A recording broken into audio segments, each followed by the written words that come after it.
So, who remembers Steam machines? You might not be old enough, but around like 2012, 2013, Valve decided that they were going to, I guess, try to get into the console market, if you want to call it that. Basically, Valve has a Windows problem. So, everybody knows that Microsoft owns Windows, and the vast majority of PC gaming has always been done on Windows. A lot of that has to do with DirectX, but it's basically just a market factor, right? Like most of the people, you know, in the entire PC market are running, or at the time were running Microsoft Windows, and so that is where most game developers wanted to develop as, their focus. So the problem with that is a couple things, but the major one is that Microsoft is in the video game market as well. They own Xbox, and now they have Game Pass for PC.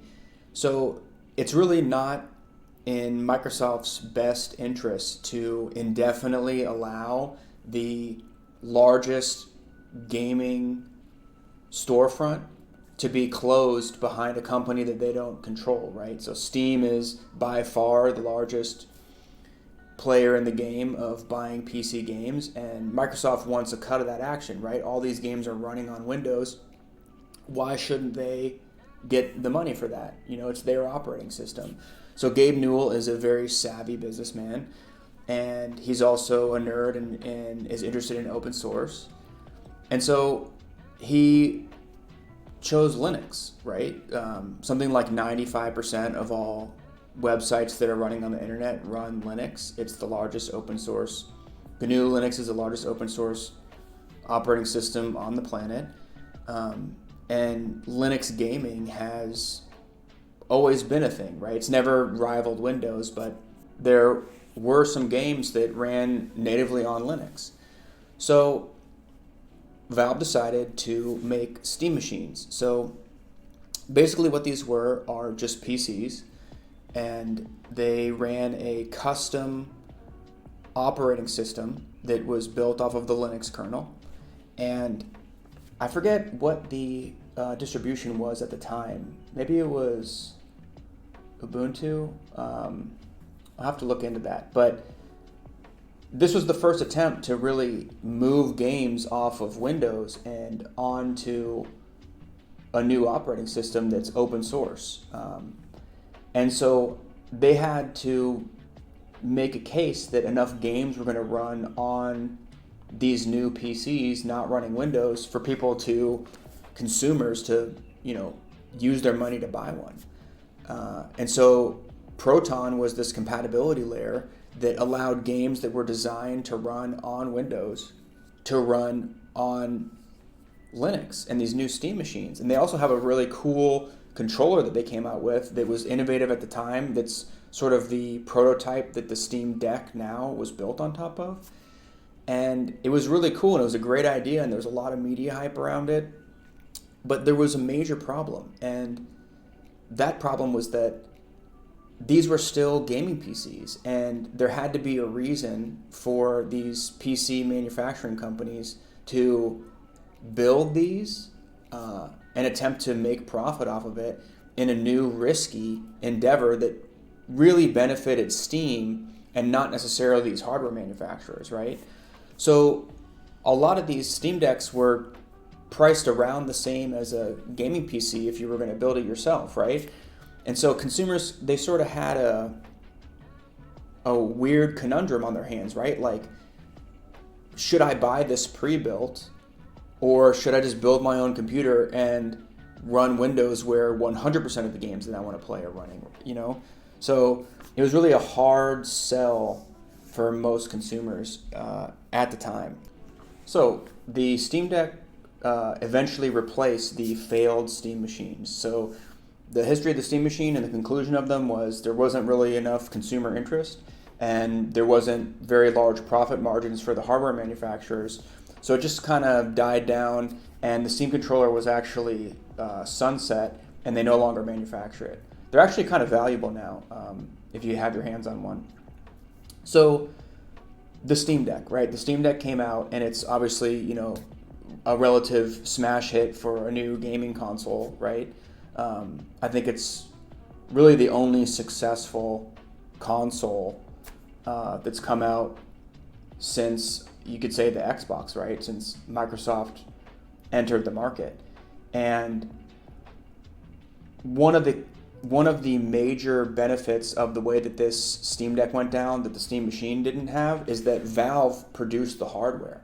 So Valve can lose money on the production of the Steam Deck hardware because they're going to recoup that. This is the bet that they're making as a company through sales in the Steam storefront. So for instance, if you are a new consumer that didn't have a gaming PC before, you're the perfect target for them. Or if you're like me and you're a PC gamer, you buy things through Steam and you buy more games or buy games that you otherwise wouldn't purchase on the Steam store because you have a Steam Deck, you're also a good consumer for them. Maybe not as good as the brand new, the Steam PC version, but you're still somebody that they want. So if you're going to buy a Steam Deck and you're going to get games that you otherwise wouldn't purchase if you didn't have one, that's who they are betting on, and they won that bet, right? So it sort of seems like, the form factor obviously made an important decision in a lot of people's their choice to buy the Steam Deck. Also, technology since 2012, a decade later, is leaps and bounds ahead of it. Proton now has more games verified to play on Linux than it ever has. Proton DB exists. There's community interest behind it. So it's a whole new ball game for Valve right now. And the reason I wanted to make this video is there's really should be a discussion about whether or not Steam machines should try again. With the one caveat being, I think it would have to be first-party Valve Steam machine. So at the time that the Steam machines came out, you can go and look at interviews from Gabe Newell, but they really didn't want to get into the PC making game, right? But now they've already ripped that Band-Aid off. They're making a gaming PC with the Steam Deck, and they actually have a custom SoC with AMD working with them. So I think myself included, but a lot of people would be interested in a Steam machine first-party gaming console that has official support from Valve, right? That runs all the games on Steam and has a cool new Steam controller version 2.0, where, if somebody has an Xbox and they want to play the new Call of Duty, well, maybe Call of Duty is a bad example, but let's say they want to play the next FromSoft game, and on Steam, that game's, on sale for $35, and it never drops on Xbox or a PlayStation, right? One of the main advantages of playing Steam games on a PC is it's just a better market, right? There's so much competition because it's an open platform for selling keys for games that it pushes the price down way further than, Xbox or, God forbid, Nintendo. Like, no Nintendo game ever goes on sale. So I think that the Valve is probably considering this, right? Like, the Steam Deck was a smash success, and they probably want to avoid the Android situation, right? So Android sort of has an issue where there are so many different specs that run Android that it's hard to ensure compatibility for like every app, right? It's standard for every app that knows it's going to run on a particular piece of hardware that has Android running on it. Where Apple doesn't have this problem, right? Apple controls all of its hardware, and Valve could avoid an issue like that by really just having two Steam machines, the Steam Deck and their, version 1 Steam machine. And I think that people would buy it. I think that now is a completely different ecosystem. There are so many games that run on Linux because of all the work that they put into Proton and all the community support behind it. And let me know what you think. I mean, has anybody else been thinking about that? Would you buy a Steam machine if it came out? Even if you have a Steam Deck or a gaming PC, do you think that that's something that you would buy? What would it have to be priced at? Like, I think that the Xbox Series X right now you can get for $350 or something when it's on sale.